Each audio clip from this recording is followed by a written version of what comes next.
I would also like to acknowledge that we're on Aboriginal land and pay my respects to the traditional custodians of the land and to elders past and present. I can't say I'm unaccustomed to public speaking, but I'm much more comfortable one-on-one with a camera in my face, strangely, than I am talking to a crowd. I thought that tonight, if anything could go wrong, it would go wrong, and I had my talk on my laptop, 2 thumb drives, an iPad, and 2 paper versions.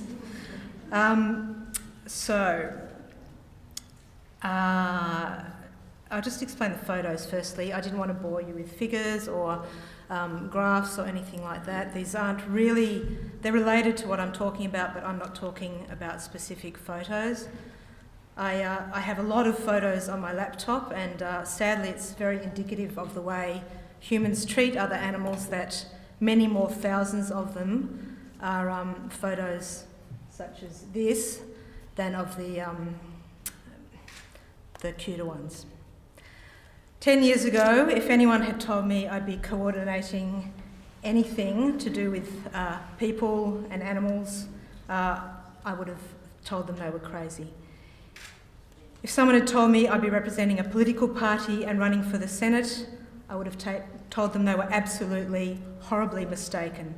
I abstained from voting for 3 elections because I was so disillusioned and disinterested in politics, and that was before I became awakened.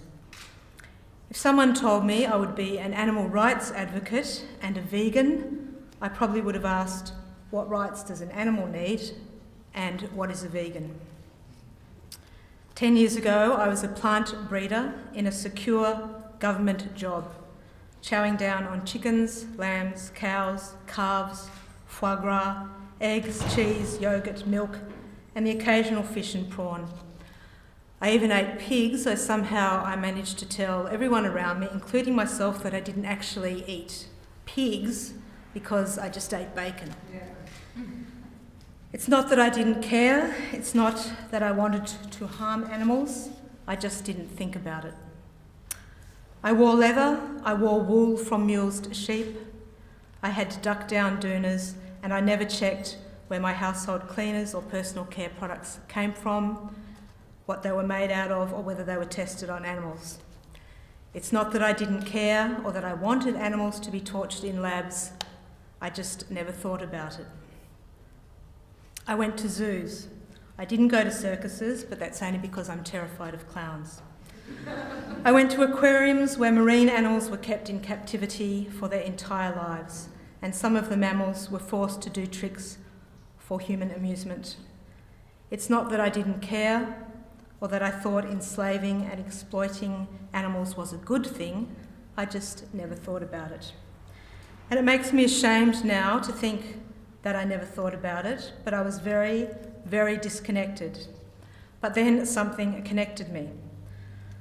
So why am I starting 10 years ago?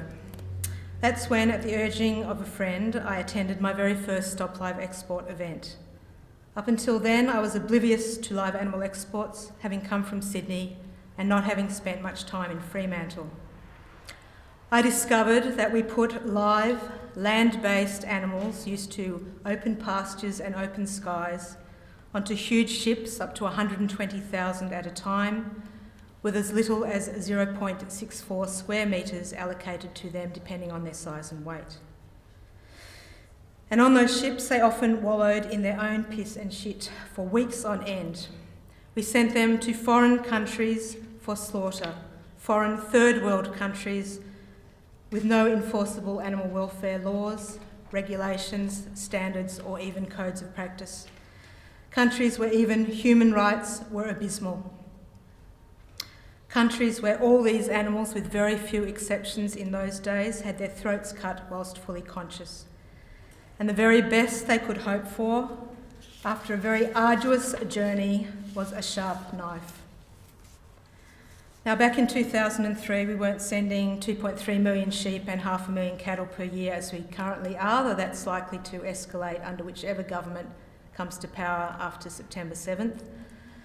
In 2003, we sent nearly 732,000 cattle, yet to reach our peak of almost 1 million in 2008, and we sent 4,379,920 sheep, which was a huge reduction of the 6 million plus that we sent the previous year. Just as a snapshot, in 2003, 43,404 sheep died en route on board ships. To put that into perspective, that's about 62 fully laden B-double 4-deck livestock trucks. That's 2 trailers, 4 levels, full of sheep, all dead in 1 year, just on the ships. Sheep that were supposedly fit to load and fit to travel. Sheep not exposed to southern Victorian or New South Wales winters or predators. Sheep supposedly under the care of Australian authorities.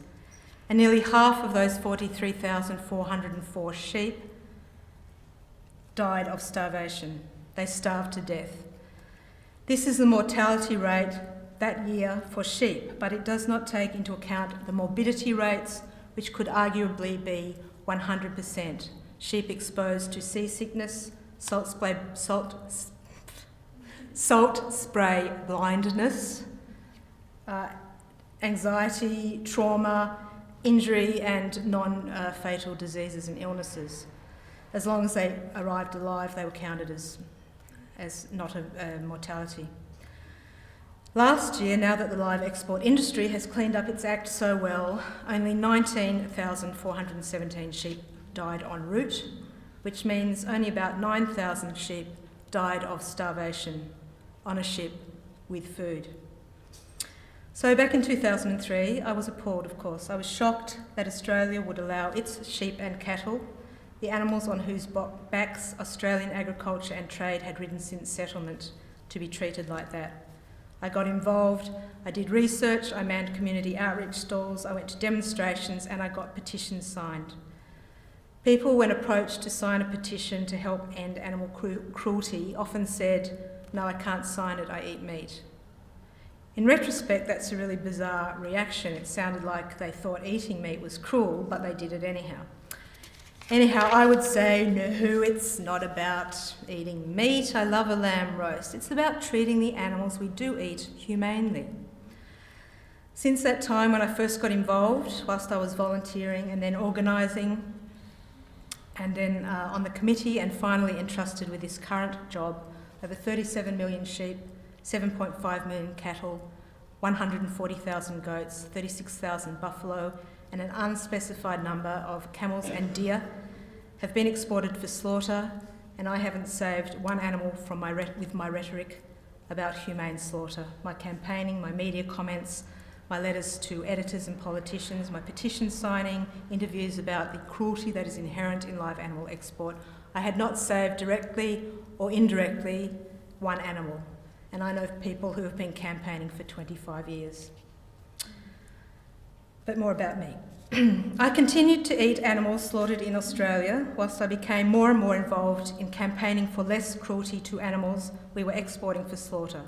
I was asking other people to help stop cruelty towards millions of animals we were sending overseas, whilst I personally contributed to the exploitation, suffering and slaughter of hundreds of animals in my own country for my own personal consumption, not for my well-being, not for my survival, not for my health, quite the opposite as it turns out, but for convenience and taste and purely from conditioning, false advertising and peer pressure.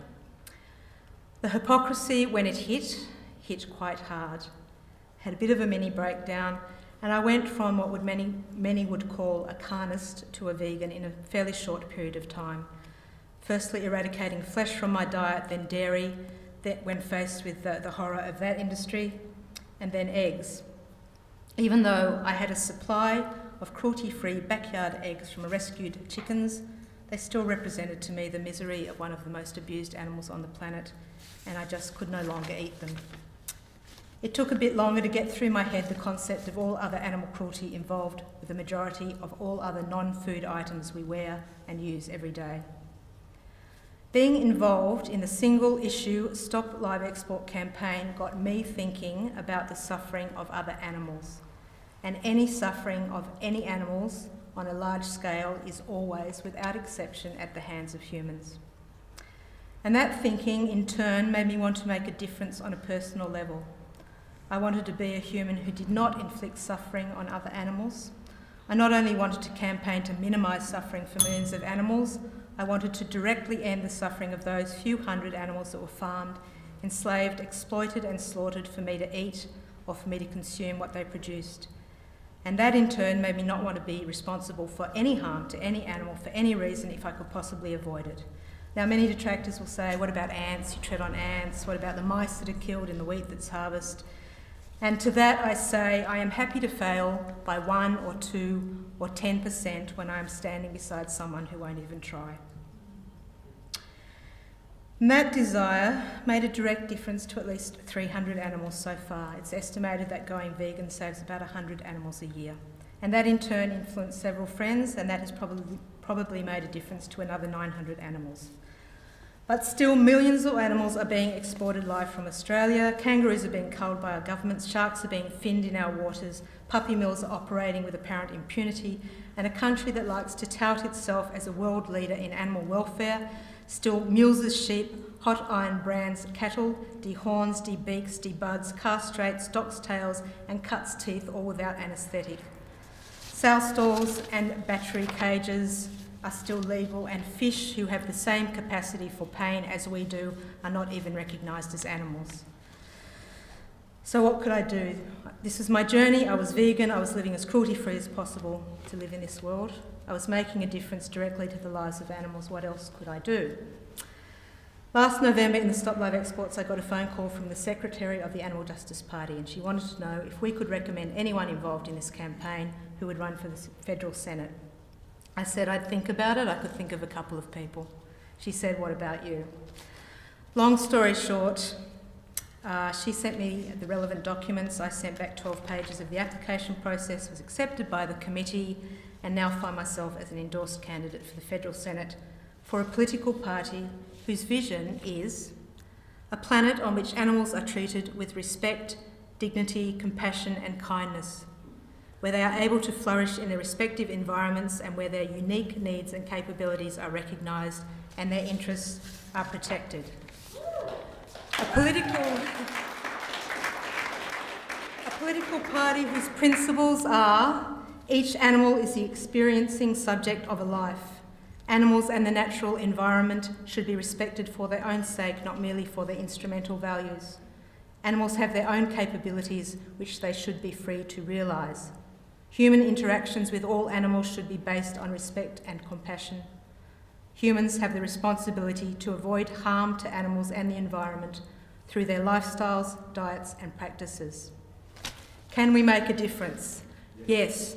Give someone a flyer about fur or live export or battery cages or rodeos. Get them thinking about the suffering of animals in one context or one species, and I guarantee, unless they are completely without a heart, that that will lead them along a natural path of connection.